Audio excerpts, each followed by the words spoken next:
কান্না করলে কিন্তু তোমাকে একটু কিউট লাগে না, কিউট লাগারও দরকার নাই। কিন্তু বেশি কান্না করলে কিন্তু দাঁত পড়ে যায়, এটা জানো? এক দুই তিন, কই না তো, দাঁত পড়ে নেই। যাক, বেঁচে গেছো তো। এখন বলো কি হয়েছে? কেউ কিছু বলছে তোমাকে? বাংলাতে 3 আর 3 পাইলেই তো 33টা হয়ে যেত। দুধ মজা করে না তো। তুমি জানো এক্সামের দিন কি হয়েছে? টিচার আমাকে বকা দিয়েছে, তাই আমি কিছুই লিখি নাই। আমি কি কোনো ভুল করছি যে টিচার আমাকে বকা দিবে? না, টিচার এটা একদমই ঠিক করেনি। কিন্তু তুমি এখানে একা একা বসে কান্না করছো কেন সেটা তো বলো। আমার নানু ভাই আমার এই মার্কশিটে কখনো সাইন করবে না, আর যদি সাইন করে না নিয়ে যাই স্যার আবার আমাকে বলবে। আমার নানু ভাই অনেক রাগী। কেসটা তো খুব ঝামেলার মনে হচ্ছে। আচ্ছা, তুমি আমাকে একটা হেল্প করতে পারবে? তুমি আমার মার্কশিটে একটু সাইন করে দিতে পারবে? চিটিং হয়ে যাবে না? আরে দুধ, তুমি করো তো। কি হয়েছে? Friends, friends? এই নাও বন্ধু, একটু মিষ্টি মুখ করে নাও।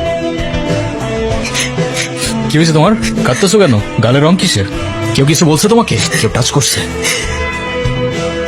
কিরে তুই আমার মাল কেন? তুই কি আমার ব্যাচমেট না আমার খালাতো ভাই? তুই করে বলার রাইট কে দিছে তোরে? তুই কিন্তু ওর গায়ে হাত তুললা, কাজটা ঠিক করলি না ঈশান। ঈশান না, ঈশান ভাই। রেসপেক্ট দিয়ে কথা বল, নাইলে ওরে হসপিটালে নেবার আগে তোরে দাফন করতে হবে। তুষার ভাই জানলে আপনার খবর আছে। তোর তুষার ভাই, হ্যান ভাই, ত্যান ভাই সবাই রে গিয়া বল ঈশান ক্যাম্পাসেই আছে। কারোর সাহস থাকলে এসে চুলটা ছিঁড়া দেখাক। তোদের না আগেও বলছি ভার্সিটির বাইরের কেউ যেন ক্যাম্পাসের ভেতর না ঢুকে। আবার কতবারই কইছি, কিছু কইলে চেয়ারম্যানের ছেলের বন্ধু। চেয়ারম্যানের ছেলের বন্ধু হোক, চেয়ারম্যানের ছেলে হোক, আর যেই হোক, ক্যাম্পাসের ভেতর বাইরের কেউ অ্যালাউড না। কথাটা যেন মনে থাকে। আমি তো ভয় পেয়ে গেছিলাম, বুঝলি? তারপর কি হয়েছে আপু বল না। তারপর ওই সিনিয়র ভাইটা এসে সবাইকে ছাড়ছে, আর যে ছেলেটার রং মাখাইছে না, ওইটার মাথায় এমন একটা মারছে না, ওইটার মাথায় ফেটে গেছে। আচ্ছা, ওই সিনিয়র ভাইটার নাম কি? কোন ভাইটার? আরে ওই ভাইয়াটা। ঈশান? কেন? ও ঈশান ভাইয়া, তাই না? বুঝছি। কি ঈশান ভাইয়া? আচ্ছা, তারপর কি হয়েছে? তারপর আর কি, ওই ছেলেগুলো পালালো, সবাই চলে আসছে, আমিও চলে আসলাম। মানে তুই একটা থ্যাঙ্কস বললি না? না তো। মানে কি, একটা ছেলে তোর জন্য এত কিছু করলো আর তুই বোকার মতো কিছু না বলে চলে আসলি? তাহলে কি করা উচিত ছিল আমার? কি আবার, তোর সাথে সাথে ওকে প্রপোজ করা উচিত ছিল। এই, তুই এত পাকা পাকা কথা বলতেছিস কেন? চা পড়তে বস। ওই মায়ের জন্য সেদিন ঈশানে ঝামেলা করছিল। উনি কি কোনো পলিটিক্যাল রিলেটেড নাকি? কে? ঈশান ভাইয়া? হ্যাঁ, ঈশান।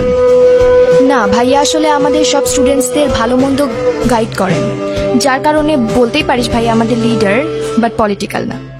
আমাদের যে স্পোর্টস ক্লাব আছে না, সেটার প্রেসিডেন্ট ভাইয়া, তো সবাই এজন্য তাকে খুব রেসপেক্ট করে। আসসালামু আলাইকুম ভাইয়া। ওয়ালাইকুম আসসালাম। কি অবস্থা রাইসা? ক্লাসটা সব ঠিকঠাক চলতেছে তো? হ্যাঁ ভাইয়া, সব চলছে ঠিকঠাক। আর তোমার কি অবস্থা? পরে কেউ আর কিছু বলে নাই তো? না ভাইয়া। কি যে বলেন ভাইয়া, আপনি থাকতে কেউ আর ওকে কিছু বলার সাহস পাবে না। ভাইয়া, থ্যাংক ইউ। তোমার সাথে একদম দেখা করতে আসছে।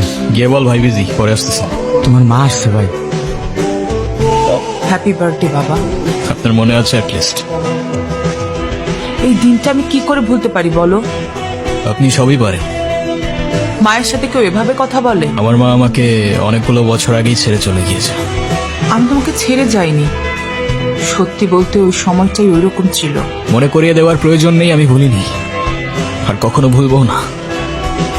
আমি আপনার আঁচল ধরে বারবার বলছিলাম, মা আমায় ছেড়ে যেও না।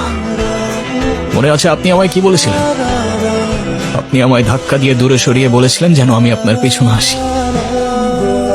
তারপর আমি তো কখনো আসিনি, তো আপনি কেন বারবার চলে আসেন?